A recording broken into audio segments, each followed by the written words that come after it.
Dasturimiz davom etadi. Mahallalarda xavfsiz muhitni yaratish borasida huquqni muhofaza qiluvchi organlar xodimlar tomonidan hamkorlikdagi profilaktik tadbirlar davom etmoqda. Navbatdagi lavhamiz shu haqda.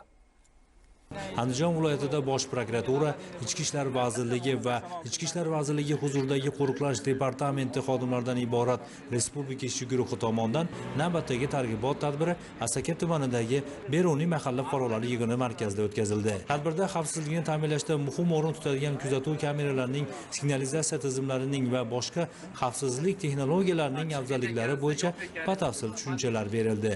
Shuningdek, mutaxassislar tomonidan yuqori sifatli qo'riqlash texnikasi vositalarining, xususan hududdagi maxsus iqlim sharoitlariga moslashtirilgan axborot texnologiyalari va signalizatsiya tizimlarining samaradorligi haqida ham atroflicha ma'lumotlar yetkazildi.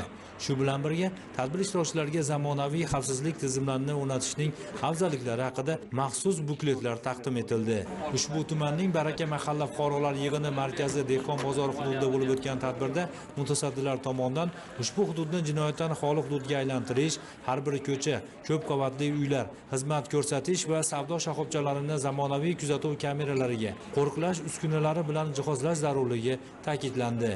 Mutaxassislar fuqarolarga qo'riqlash xizmatining afzalliklari, xizmat ko'rsatish turlari, yaratilayotgan imkoniyatlar, shuningdek ularga qo'riqlash uskunalari o'rnatilishi, call center xizmati orqali 1131 yagona qisqa raqami orqali respublikaning barcha hududlaridan murojaat qilish imkoniyati berilishi haqida ma'lumotlar taqdim etildi. Bundan tashqari obyekt va xonadonlarni texnik qo'riqlash markazlari va punktlariga ulash, onlayn arizalarni rasmiylashtirish tartibi to'g'risida ham ma'lumotlar berildi. O'tkazilgan targ'ibot tadbirlaridan asosiy ko'zlangan maqsad jinoyatchilik va huquqbuzarliklarni barvaqt oldini olish hamda mahallalarda xavfsiz muhitni yaratishdir.